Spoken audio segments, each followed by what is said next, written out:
Now for the latest on the Taxi Stayaway in Cape Town, we now cross to our reporter in Cape Town, Atule Joka.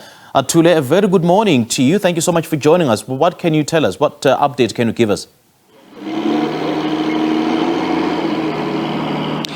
Well, indeed, the roads, the N2 was closed down earlier on this morning. This is after 2 buses were torched on this road. N2 inbound and outbound was closed to traffic to try and mitigate the situation. But just when we got here, right about now, we understand that another man has been, according to the reports, unconfirmed reports that we got, has been stoned to death.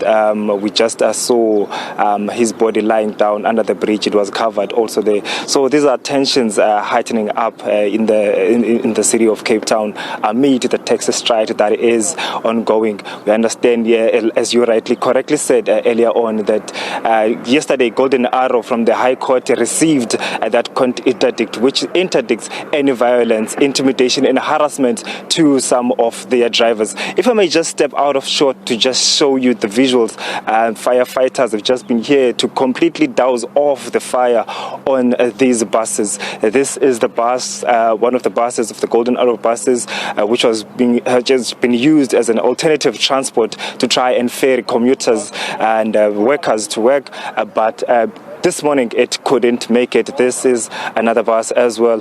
Where we are standing, it's an intersection near the Bochat's Quarry. When I was coming in here, I saw some lunch boxes of some people. I saw some pens. I saw some of their items, some of their belongings just lying and scattered on the road. As you can see, that surely they were trying to flee away from what was happening here. We don't know as yet as to who are the instigators, but as I can tell you, where I'm standing, I've heard some gunshots inside Nyanga. There's still high police visibility in the area. Tensions are heightened. I think there is a standoff and also a pushback between the instigators and also the police. Police have deployed various law enforcement officials. I saw peace officers, law enforcement officials, police officers, and also private security as well, tactical response teams. They're all on the ground here in Bochat's Quarry. We were supposed to have a meeting with the Minister for Mobility in the Western Cape at this particular site, but he said it is quite volatile. It is not safe for him to come here at this particular morning. But this is the situation. This morning, when we got the reports from the city, they told us that they've received over 110 cases of violence that have been reported since the strike was announced. But right about now, I can tell you that more and more cases are taking place. I see there are movements here and also some cars and that are coming to also try and remove these particular trucks in here. The situation remains volatile, policy at this particular stage.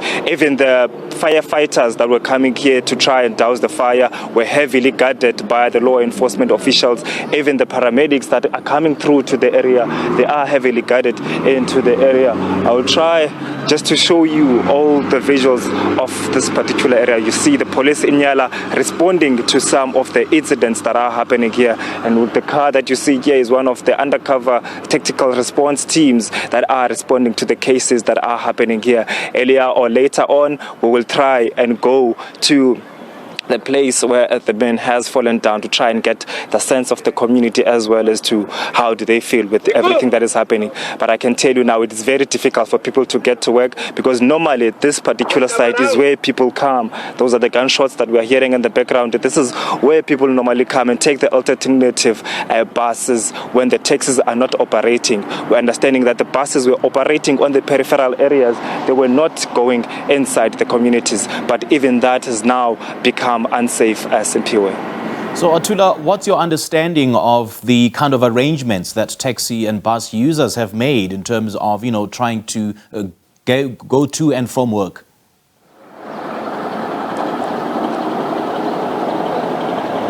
Please come again, MPOA. What's your understanding of the kind of arrangements that taxi and bus users have been making in terms of going to and from work? Because we understand that last week they struggled to go to work. Some even had to walk to and from work. Yeah, well, from the Texas side, they said they are protesting. This stay away is a sign, is a form of protest for them to express their unhappiness, to express their grievances with what they are calling unfair treatment from the city of Cape Town by the bylaws that were effected. So they were saying even though they are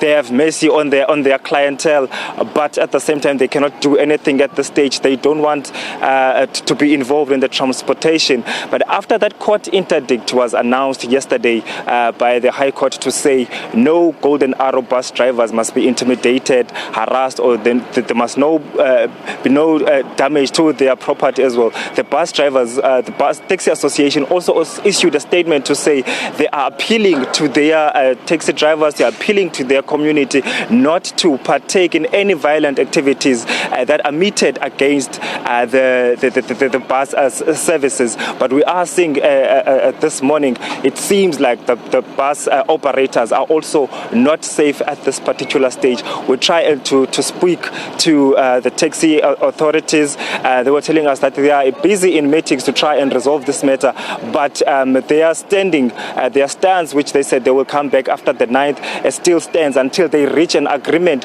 with the Western Cape provincial government. We understand that national government, headed by the Minister Sindisiwe Chikunga, said they reached an agreement with the national organization, with the national structure of Santaco. But the provincial structure of Santaco said they have not reached any agreement with the Western Cape provincial department, and therefore they will continue with their stay away protest. And they are saying they do not want to take any accountability for the acts that are happening, the violent acts that are happening on the buses, on the roads, saying on their side they are on a stay away, they are not involved in any of these calamities.